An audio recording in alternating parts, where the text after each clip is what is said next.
Hello, my name is Kayleen Reusser. Welcome to another episode in my series called Stories of World War II Veterans. Each week I will read you a story taken from one of my 4 volumes in my World War II Legacies series. Today's story will be taken from Volume 1 called We Fought to Win, American World War II Veterans Share Their Stories, and it will be about a man named Bob Batchelder who served in the Army in Europe. Robert, or Bob Batchelder, of Fort Wayne, Indiana, landed on Omaha Beach at Normandy on June 6, 1944, as part of the D-Day invasion. I crawled down the side of our landing craft with medical supplies into the cold water while guns strafed the water around us, he said. Thankfully, I knew how to swim. He was a member of the 457th Medical Collecting Company. We collected injured and dead bodies on the battlefield, he said. Batchelder's division supported the 82nd Airborne Division.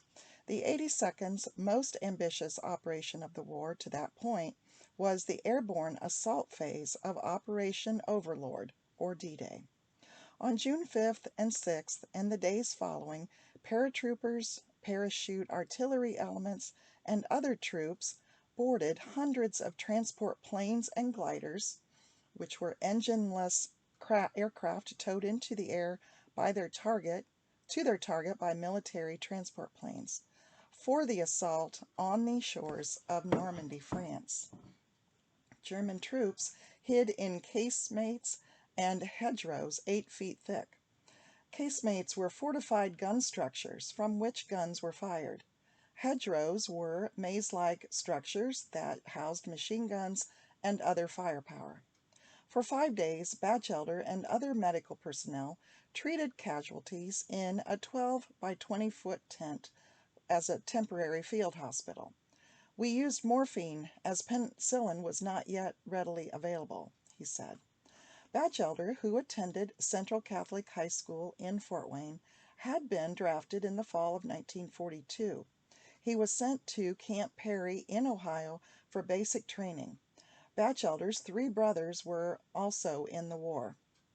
At Camp Maxey, north of Paris, Texas, Batchelder and other GIs were tested to determine skills and aptitude.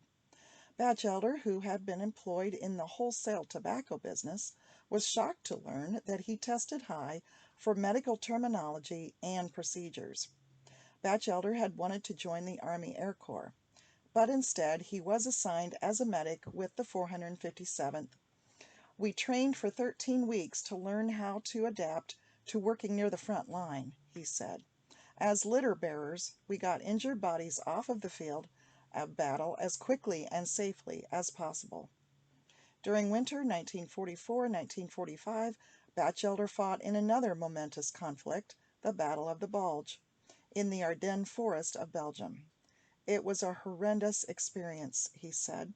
We slept in foxholes in freezing weather and lots of snow. We lost more troops to frostbite and gangrene than gunshots. The troops endured for 6 days with no air support until the clouds finally broke and Allied fighters and bombers arrived. By the end of the battle, in early February, approximately 89,000 soldiers had been wounded and 19,000 killed, making the Battle of the Bulge one of the largest and bloodiest battles fought by the U.S. during the war. Not everything was a gruesome task for Batchelder, though. In May of 1945, he was standing guard duty outside a tent in an Allied camp in Germany when a German male civilian approached him. The German spoke English to Batchelder. "I would like to surrender," he said. Batchelder took the civilian to his commanding officer in the officer's tent and then resumed his post. Batchelder found out later the man was supposedly Werner von Braun, Germany's top rocket scientist. He wanted to leave Germany because he didn't want to give information about the V-2 missile to Hitler, said Batchelder. The V-2 rocket was a short-range ballistic missile developed in Germany. It was designed to target London. Von Braun was smuggled out of Germany to England and then to the U.S.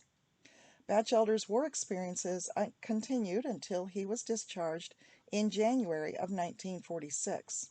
He had spent a year and a half overseas fighting his way through Germany, England, France, Belgium, Holland, and Luxembourg, all never being injured. All of Batchelder's brothers returned home safely from the war as well. Afterward, Batchelder continued to work in the wholesale candy business until retiring in 1985. He and his wife, Edna, married in 1947, and they were parents to one son. "It was a difficult time in World War II," said Bob Batchelder, "but I was glad to serve my country." Again, that's a story from my book 1 in the World War II Legacies series, We Fought to Win. American World War II Veterans Share Their Stories. Thanks to those of you who listened. Please give us a ring of the bell, leave a comment, tell someone else about this series, and I hope that it helps make your patriotism grow. That's my whole goal with this. So thanks to all the veterans watching. We wouldn't be free without you.